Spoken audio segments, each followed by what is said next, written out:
ప్రస్తుతం తెలంగాణ రాజకీయాలు చాలా హాట్ గా మారుతున్నాయి. ఎప్పుడైతే కవిత తన తండ్రికి రాసిన లేఖ బయటకు వచ్చిందో, ఓకే, ఒకటి లేఖ రాయాల్సిన పరిస్థితి ఎందుకు వచ్చింది అనేది కూడా ఖచ్చితంగా ఒక చర్చ.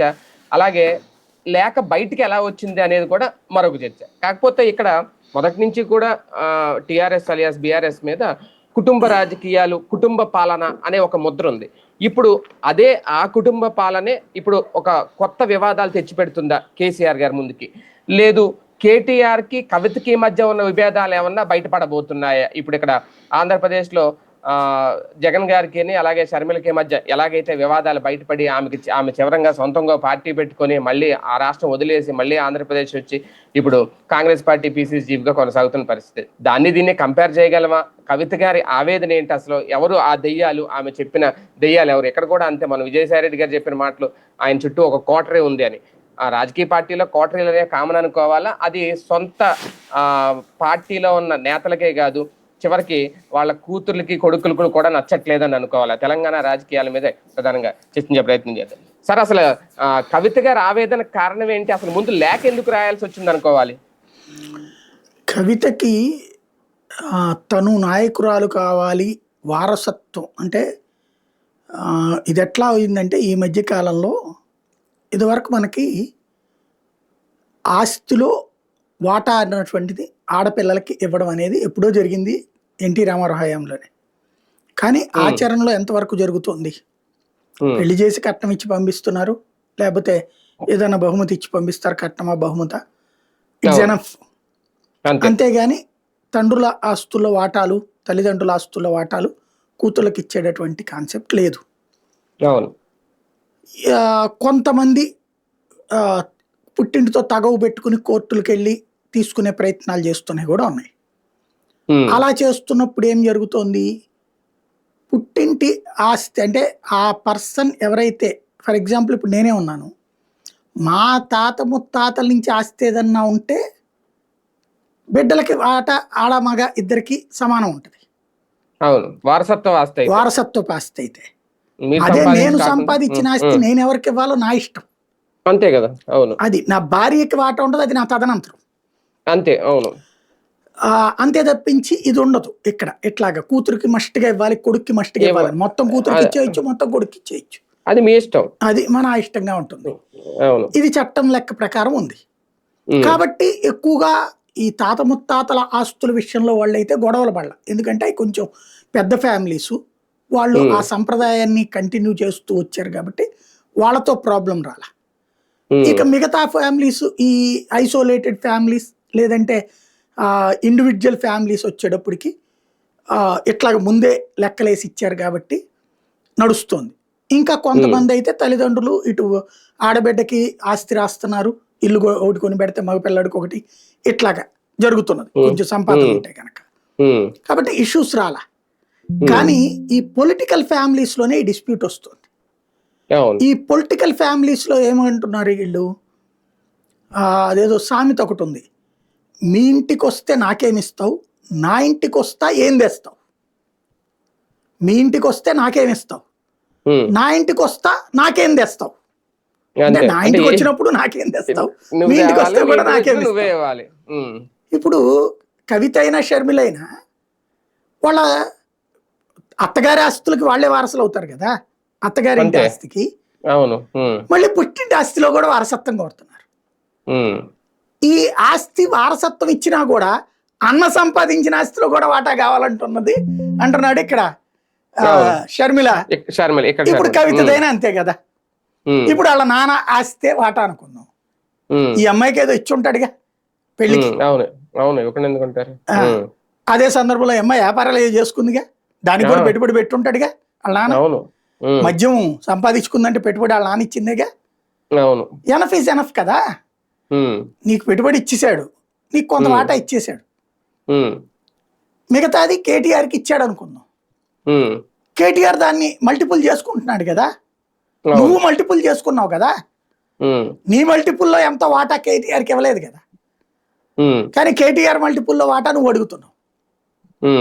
మామూలుగా అయితే వాళ్ళ నాన్నకి ఏమొస్తుంది, ఆ ఇల్లు పొలం ఏదో ఉంటే దాంట్లో ఏదన్నా అడిగిందంటే ఒక అర్థం ఉంది. రాజకీయ అధికారంలో కూడా వారసత్వం. ఉమ్, అసలు రాజకీయ అధికారం కుటుంబాలలో బేసిక్గా కుటుంబ రాజకీయమే దరిద్రం. ఉమ్, కానీ ప్రజలు ఆహ్వానిస్తున్నారు కాబట్టి ఎవడేం చేయలేడు. ఉమ్, కానీ రాజకీయ వారసత్వంలో ఫైనల్గా ప్రజలు డిసైడ్ చేస్తారన్న కనీస జ్ఞానం లోపించింది అమ్మాయికి. ఉమ్, దానికి సాక్ష్యం ప్రపంచంలో ఎక్కడికో పోనక్కర్లా. ఉమ్, ఈ అమ్మాయికి ఒక ఫ్రెండ్ ఉన్నది కనిమొళి అని. అవును ఆ కనిమొళి అవును తమిళనాడు. అవును. అక్కడ మరి వారసత్వం ప్రకారం అయితే ఎవరికి రావాలి? ఉమ్, అళగిరికి రావాలి. ఉమ్,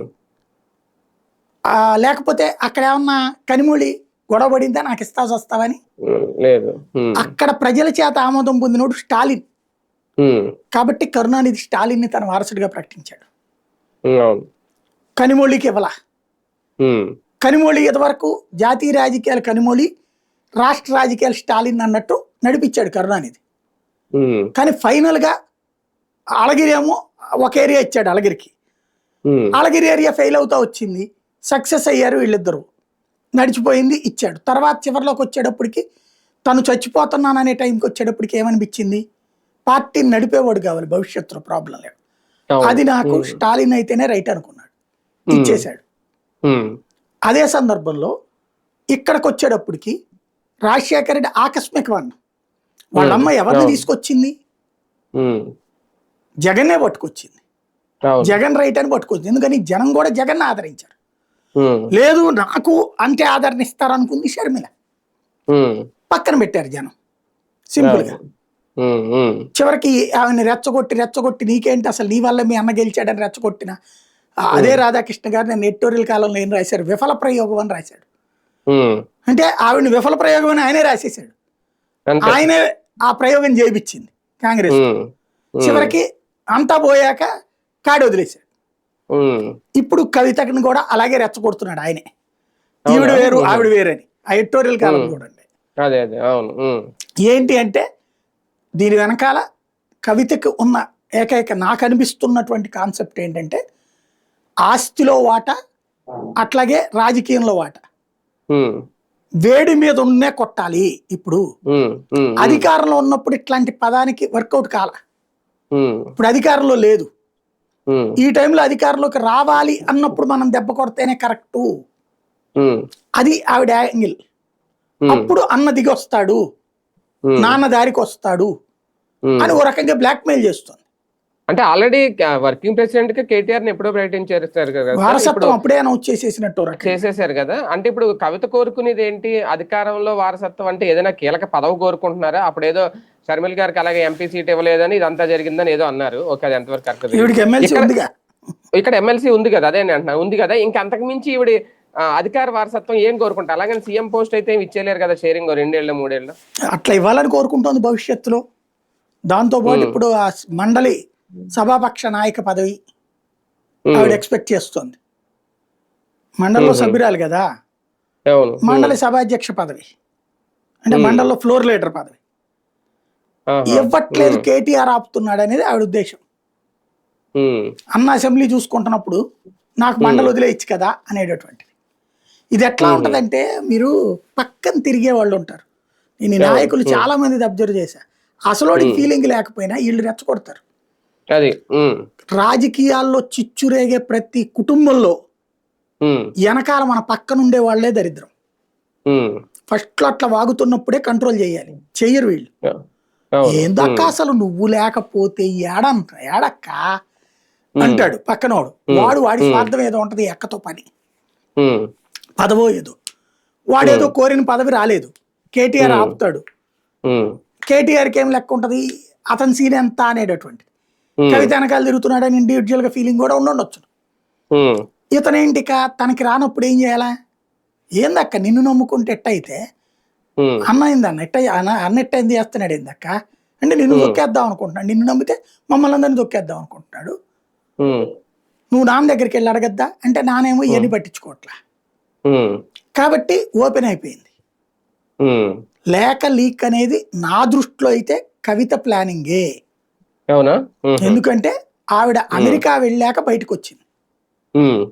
ఏం కేటీఆర్ అయితే అంత ముందు చేయడానికి ఏం బాధ, ఏం రోగం? దాంట్లో కాకపోతే చేసేసుకోవచ్చు కదా. కేటీఆర్ చేసి ఉంటారు, లీక్ చేసి ఉంటారు అన్నట్టుగా ఫోకస్ అవుతుంది అదే ఇప్పుడు. అంటే కావాలని చేయించింది అమ్మాయి ఆ మాట మాట్లాడడం ద్వారా. బేసిక్ గా ఇప్పుడు లెటరు తను రాసింది, ఉమ్, అలాగే కేసీఆర్ దగ్గర కేటీఆర్ దగ్గర ఉంటది, ఇది కదా ఆవిడ ఉద్దేశం, అలా జనంలోకి తీసుకెళ్లాలని. ఉమ్, లెటరు కేటీఆర్ ఇవ్వాలంటే ఈవిడ అమెరికా వెళ్ళినప్పుడే రిలీజ్ చెయ్యాల్సినంత దరిద్రం కేటీఆర్కి ఏం బాధ? అదే కదా. అంత భయపడాల్సిన పనే ఉంది కేటీఆర్కి. కానీ సార్ ఇక్కడ జనరల్ గా నాకు తెలిసింది, నా అవివేక ప్రశ్న అనుకుంటా, మామూలుగా ఇప్పుడు ఒక కుమార్తెలు కూతుర్లు తల్లిదండ్రులతో హ్యాపీగా మాట్లాడుకోవచ్చు కదా, రాజకీయ నాయకుల మధ్య ఉంటది ఇలా లేఖలు రాసే సంవత్సరం, అదేదో ఫోన్ చేసి మాట్లాడొచ్చు కదా, ఇలా జరుగుతున్న పరిస్థితి ఏంటి అనేది, లేఖలు రాయడం ఏంటి? అక్కడే కావాలని చేసింది అమ్మాయి ఇప్పుడు కాదు. కేటీఆర్ సీన్ అర్థం చేసుకుని దాదాపుగా ఏడాది అయిపోయింది. 6 నెలల అయిన తర్వాత, ఓడిపోయిన 6 నెలల తర్వాత నుంచి కవిత లెటర్లు రాయడం బిగిన్ చేసింది నాన్న. అదే ఆ మాట ఆయన అన్నారు, కేటీఆర్ అన్నది అదే, ఎప్పటి నుంచో రాస్తారు లేఖలు రాయడం కొత్త ఏం కాదు అది. ఆ లేఖలు రాయడం బిగిన్ చేయగానే కేటీఆర్కి అర్థమైపోయింది, హరీష్ రావు కూడా సీన్ అర్థమైపోయింది. కేటీఆర్ హరీష్ రావుతో మాట్లాడాడు, నువ్వేమన్నా వెనక నుంచి ఉన్నావా ఎందుకు కనుక్కున్నాడు ఆయన. నాకు ఆ పెంట అంతా నాకు వద్దు, నేను అట్టంటే రాజకీయాలు నడపనని చెప్పేశాడు హరీష్ రావు. హరీష్ రావు ఇప్పుడు కవితను ముందు పెట్టి ఆయన ఏం చేయాలా? కవితకి అసిస్టెంట్ గా తిరగాల. ఆయన ఇండివిజువాలిటీ ఆయనకు ఉంటది కదా, ఆత్మగౌరవం ఆయనకు ఉంటది కదా, నడిచిపోయింది. దాంతో హరీష్ రావు సైలెంట్ అయిపోయాడు. ఈ అమ్మాయి ఇక రోజు రోజుకి ఏంటంటే వాళ్ళ నాన్న పిలిచి మాట్లాడతాడనే లెక్కన ఉంది. కానీ కేసీఆర్ దగ్గరికి వెళ్ళి అడ్డదిడ్డంగా మాట్లాడే దమ్ము ధైర్యం ఎవరికి లేదు. సూటిగా ఒక మొక్క అడిగాడు అనుకో, ఏమన్నాడు అనుకో, గుండెలు గిలగిల్లాడతాయి, వీళ్ళకి వణుకు వస్తుంది. కేసీఆర్ది ఫస్ట్ నుంచి కూడా డామినేటెడ్ ఇంట్లో. ఆయనది దగ్గర కూతురుకున్న చదువు కొడుకు లేదు కేటీఆర్కి. కేటీఆర్కి ఈ కొడుకు మనవడు పుట్టాడు కదా కేసీఆర్కి. మనవడు పుట్టినప్పటి నుంచి యాక్సెస్ పెరిగింది, కేటీఆర్తో యాక్సెస్ పెరిగింది. ప్లస్ ఒక స్టేజ్కి వచ్చాక తన వారసుడు తన కొడుకే కాబట్టి అన్న రూట్లో పెంచుతున్నాడు అతను కూడా. ఇది క్లియర్ పిక్చర్ గా ఉంది. కానీ అంతకు ముందు కేటీఆర్ కంటే కూడా కవితకే ఎక్కువ చనువు ఉంది. ఆడపిల్లకి ఎప్పుడు కూడా తండ్రి దగ్గర చనువు ఎక్కువ ఉంటది. ఆ చనువుతో పదవులు తీసుకోవడం కానీ ఇది చేసుకొచ్చింది, తనకు కావాల్సిన వాళ్ళకి పదవులు ఇప్పించుకోవడం కానీ. కేటీఆర్ లైన్ లోకి వచ్చాక ఆ చనువు వర్కౌట్ కావట్లా. ఏదన్నా ఉంటే రామారావు చూస్తాడులే అని చెప్తున్నాడు. రామారావు వచ్చేటప్పటికి ఏమే చెప్పినట్టు వెంటల ఆ మొక్క కంప్లైంట్ చేస్తే పార్టీ నడపాలి అతనే కదా అంటాడు. కాబట్టి ఇక్కడ క్లాష్ వస్తుంది. కానీ ఈ లేఖ ద్వారా బయటకు వచ్చిన మరో అంశం, బీజేపీతో కలిసి వెళ్ళాలనుకుంటున్నారా కేసీఆర్ నిజంగా? అది ఒక రకంగా కేసీఆర్ ని డిఫెన్స్ లో పడేసింది ఆవిడ. వాస్తవంగా మనకు కనబడుతున్న ఫినామినా చూస్తే కాంగ్రెస్ తో కలవడానికి చాలా ప్రయత్నించాడు కేసీఆర్. మొన్నటి ఎలక్షన్ ముందు కూడా కాంగ్రెస్ కో 25 సీట్లు ఇచ్చేసి కాంగ్రెస్ ని కలుపుకోవడానికి చాలా ప్రయత్నించాడు. లేకపోతే చూడండి, ఎలక్షన్స్ ముందు దాదాపు 6 నెలల నుంచి ఏడాది పాటు కాంగ్రెస్ చేసిన ప్రతి కార్యక్రమంలో పాల్గొంది టిఆర్ఎస్. ఈవెన్ రాహుల్ గాంధీ పక్కన కేకే నుంచోలా వెళ్ళి అప్పుడు స్టేట్మెంట్ ఇవ్వాలా వీళ్ళు బీజేపీ ఎన్నికల ముందు కూడా వీళ్ళు ఈడీ వస్తే మోడీ వస్తే మొత్తం బీజేపీ మీద కదా వీళ్ళు చేసిన పోరాటం అంతా. అక్కడ విషయం ఏంటంటే అప్పుడు కాంగ్రెస్ తో కలవడానికి ప్రయత్నించారు, కానీ రాహుల్ గాంధీని కన్విన్స్ చేయడంలో రేవంత్ సక్సెస్ అయ్యాడు. రేవంత్ గెలిచేయడంతో ఇక కేసీఆర్ వాళ్ళతో నడవాలి. మొన్న కనుక కాంగ్రెస్ ఓడిపోయి ఉంటే కాంగ్రెస్ బీఆర్ఎస్ లో కలిసిపోయేది ఇక్కడ, లేదా బీఆర్ఎస్ వెళ్ళి ఐఎన్డీఏ కూటమిలో జాయిన్ అయిపోయి వీళ్ళతో కలిసి ప్రయాణించేది. అప్పుడు కాస్త స్ట్రాంగ్ గా బీజేపీని ఎదిరించవచ్చు అనే లెక్కన ఉన్నాడు అప్పుడు కేసీఆర్. ఆయన ఓడిపోవడంతో ఆ కళ నిర్వీర్యం అయిపోయింది. ఇప్పుడు విషయం ఏంటంటే బీజేపీతో గొడవ పెట్టుకొనేసి అంటే ఎక్కడికి వెళ్ళాలి ఈ అమ్మాయి ఉద్దేశం? కాంగ్రెస్ దగ్గరికి పోవాలి. అంటే తెర వెనకాల రేవంత్ ప్రయత్నిస్తున్నట్టేగా, అంతే కదా, తెర వెనకాల రేవంత్ కి సహకరిస్తున్నట్టే కదా ఈమె. బీజేపీతో గొడవ పోడు, బీజేపీతో చెయ్యి, గొడవ పడుతున్నారు కదా వాళ్ళు. బీజేపీని ఏమైనా పోడుతున్నారు ఏందాళ్ళు? ముందు నుంచే పడతానే ఉన్నారు ఎన్నికల ముందు నుంచి కూడా. ఇప్పుడు ఏంటి, నన్ను జైల్లో పెట్టించారు కాబట్టి అంటే ఈవిడ ఉద్దేశం కాంగ్రెస్ తో కలవాలని కోరుకుంటుంది. వీళ్ళు ఏంటంటే బీజేపీతో లడాయి పడతారు, కాంగ్రెస్ తో కలవట్లేదు. ఇప్పుడు ఎందుకు, ఇంకా 4 ఏళ్ళు ఉంది. ఎలక్షన్. ఇప్పుడే కాంగ్రెస్ తో కలవడం అంటే కాంగ్రెస్ ఆల్రెడీ అక్కడ నువ్వు రాష్ట్రంలో కాంగ్రెసే ప్రధాన పక్షం అయినప్పుడు ఐఎన్డీఏ కూటమిలో ఏం చేస్తారు వీళ్ళక? అక్కడికి వెళ్ళి ఇక ప్రతిపక్ష పాత్ర ఏమవుతుంది? బీఆర్ఎస్ రాజకీయ సమాధి అయిపోతుంది కాంగ్రెస్ తో కలిసి ప్రయాణం చేస్తే. ఐఎన్డీఏ కూటమిలో బీఆర్ఎస్ చేరిందా, రేపు పొద్దున 25 సీట్లు తీసుకుని కమ్యూనిస్టు లాగా బతకాలి జీవితకాలం, అయిపోతుంది బీఆర్ఎస్ బతుకు, బస్ స్టాండ్ అయిపోతుంది. కాబట్టి వాళ్ళు కాంగ్రెస్ దగ్గరికి ఐఎన్డీఏలో కూటమిలో కలవడానికి ఇంట్రెస్టెడ్గా లేరు. ఈఎంఐ ఉద్దేశం ఏంటంటే బీజేపీ పెరిగిపోతుంది, మొన్న 8 సీట్లకు వెళ్ళిపోయింది, నెక్స్ట్ బీజేపీ పవర్ లోకి వచ్చేస్తుంది, నన్ను ఇబ్బంది పెట్టారు కాబట్టి బీజేపీ నాశనం అయిపోవాలి, అవసరమైతే నా పార్టీ నాశనం అయినా పర్లేదు, కాంగ్రెస్ లో ఐఎన్డీఏతో కలిస్తే బెటర్ కదా అనేది ఈవిడ ఉద్దేశం. అదేదో డైరెక్ట్ వెళ్ళి కేసీఆర్ గారు సలహా ఇస్తే అయిపోద్ది కదా. అప్పుడు కానీ మామూలుగా చెప్పడు ఆయన, అదేలేండి. అంటే అంతకన్నా బదనాం చేసింది కదా ఇప్పుడు ఒక రకంగా బీఆర్ఎస్ సొంత పార్టీని. ఏం లేదు, రాసి ఒక కుటుంబ వ్యవస్థగా ఉంచకుండా కుటుంబ వ్యవస్థలోకి రాజకీయాలు తీసుకొస్తే ఎట్టుంటుందోనేమో కేసీఆర్ నిరూపించాడు అక్కడ, ఇక్కడ షర్మిల్ నిరూపించింది, అంతే తేడా. కానీ ఒకటి సార్, ఓకే షర్మిల గారు బయటకు వచ్చి ఏం చేశారు, ఓకే రాధాకృష్ణ గారు రాసినట్టు ఓకే ఆమె ఫెయిల్యూర్ అనుకుందాం. కవిత గారికి నిజంగా ఆ ధైర్యం, నిజంగా ఆ సత్తా ఉందా? ఒక సొంత కుంపటి పెట్టే ఆలోచన కానీ లేదంటే బయటకు వచ్చే ఆలోచన కానీ చేస్తారా? ఇప్పుడు సింపుల్ లాజిక్ ఎట్లా ఉంటుందంటే నీ చుట్టూ ఉండేవాడి యొక్క ప్రోత్సాహాన్ని బట్టి ఉంటుంది, ప్లస్ నీ చేతిలో ఉన్న వనరులు. షర్మిల చేతిలో అప్పుడు 300-400 కోట్లు ఉన్నాయి డబ్బులు, కాబట్టి ఆ చుట్టూ ఉన్న ఏందమ్మా నీ పేరు చెప్తే తెలంగాణలో ఇరగదీస్తారని కానీ ఈవిడ వెళ్ళి 200-300 కోట్లు ఖర్చు పెట్టేసుకుంది. అంతా అయిపోయాక అన్న దగ్గరికి వచ్చి మళ్ళీ డబ్బులు కావాలని, నీకు 8,000 కోట్లు ఇచ్చినా నువ్వు గెలిచేది లేదు చచ్చేది లేదు, ఎందుకమ్మా తగలేసుకుంటావు అన్నాడు. అయితే నా దాంట్లో వాటాలు ఇచ్చేసేయండి, అవన్నీ కోర్టులో ఉన్నాయి కదా అన్నాడు. ఇక అక్కడి నుంచి బిగినైన గొడవ చూసాం. అందుకని అన్నని బ్లాక్మెయిల్ చేయడానికి కాంగ్రెస్ లో చేరి ఇక్కడికే వచ్చింది ఆవిడ. దాంతో కడుపు మండిన అన్న నా ఆస్తులో నీకిస్తా, నువ్వు మళ్ళీ నాకే ఎసరు పెడతానంటే ఎందుకు ఇస్తాను పో అన్నాడు. కథ నడుస్తుంది. అక్కడ సీన్ ఏంది, ఆమె లిక్కర్లో బాగానే సంపాదించుకుంది, కేటీఆర్ తెలంగాణలో సంపాదించుకున్నాడు. అక్కడ వ్యాపారాల్లో పెట్టుబడుల లేకపోతే రాజకీయ అధికారాన్ని అడ్డు పెట్టుకుని ఎవరిని నొక్కాలో ఎవరిని తొక్కాలో, ఏ రియల్ ఎస్టేట్ వాళ్ళని ఏం చేయాలో ఏది చేయాలో ఆయన సంపాదించుకున్నాడు కేటీఆర్. కవిత ఏం చేసింది, ఈ నాన్న దగ్గర తీసుకున్న డబ్బులా లేకపోతే ఎక్కడి నుంచి తీసుకొచ్చిందో కానీ పెట్టుబడులు పెట్టుకుని దేశవ్యాప్త విస్తరణలో లిక్కర్ బిజినెస్ లో బాగా సంపాదించుకుంది. ఆ సౌత్ ఇండియా అనేటటువంటి లిక్కర్ టీం ఏదైతే ఉందో దాని ద్వారా బాగా సంపాదించుకుంది. దక్షిణాది రాష్ట్రాలన్నిట్లో వ్యాపారం ఈ పేరుతో నార్త్ ఇండియాలో కూడా చేసింది వ్యాపారం, బాగానే సంపాదించుకుంది. మేబీ 300-400 కోట్లు వచ్చి ఉంటాయి చేతిలో, డబ్బులు ఆడుతుంటాయి. కాబట్టి అనిపిస్తుంది ఆటోమేటిక్ గా మనం చేయగలం అనేసి. ఇక్కడంటే వైఎస్ఆర్ గారు లేరు, ఆయన పేరు చెప్పుకొని ఆమె వచ్చారు, ఏదో పార్టీ. ఇక్కడ కేసీఆర్ ఉన్నారు, కేసీఆర్ ఉండగానే ఈమె వారసత్వం కోరుకుంటుందా, కేసీఆర్ ఉండగానే ఆమె బయటకు వచ్చి అంత ధైర్యం చేస్తుందా అనేది. అంతటి పరిపక్వత ఉంటే గనక అసలు ఈ లెటర్ రాస్తుందా? అంటే ఈ దాన్ని ఏమంటారు, గోల్డెన్ స్పూన్ బేబీస్ తో వచ్చే గొడవ ఇదే. అంటే లెటర్ వెనక ఏదో వ్యూహం ఉందనే కదా కవిత గారి, అంత లేకుండా అయితే అలా రాయరు కదా. ఇవాళ రాయడం కాదు కదా, అదే అవును. ఇప్పుడు తండ్రి దగ్గర నుంచి వారసత్వం అడుగుతోంది, తండ్రి అన్నకే ఇస్తున్నాడు, ఇక తెగిస్తోంది. సొంత పార్టీ పెట్టడమా లేకపోతే అట్లా గొడవ చేస్తే ఆడబిడ్డతో గొడవ ఏం చండాలంగా అని చెప్పేసి ఇచ్చేస్తారేమో పదవులు, ఏమన్నా కీలక పదవి ఇస్తారు. కేసీఆర్ ఉన్నారు కాబట్టి కేసీఆర్ కి పరీక్ష అవుతుంది సార్ ఈ గొడవ అంతా, కుటుంబ వివాదం అంతా అనవసరంగా ఎందుకు, ఎందుకంటే పెద్ద ఆయన ఉన్నారు కాబట్టి పెద్ద తరహా పరిష్కారం చూడాలి, లేదా కేటీఆర్ కి సవాలా? కేసీఆర్ పరువు పోయింది, ఊరోళ్ళందరి పంచాయతీలు చెప్పేటటువంటి ఆయనకి. ఇంకోటి విభజన రాజకీయాలు చేసిన ఆయనకి తన కుటుంబం విభజన అవుతుంది అనుకోలేదు ఆయన. 2 రాష్ట్రాల మధ్య అన్నతమ్ముల్లో ఉన్నటువంటి జనాల్ని విభజించారు. ఇప్పుడు అన్నా చెల్లెళ్ళే విడిపోయారు అక్కడ, ఏమన్నా అర్థం ఉందా? అప్పుడు ఆస్తి కదని ఇక్కడ ఆస్తి కదని, ఆస్తి ఎక్కువ ఉన్న వాళ్ళు లాక్కునే ప్రయత్నం చేశాడు, ఇక్కడ కూడా అదే జరుగుతుంది. 2 అదే నడుస్తుంది ఇప్పుడు.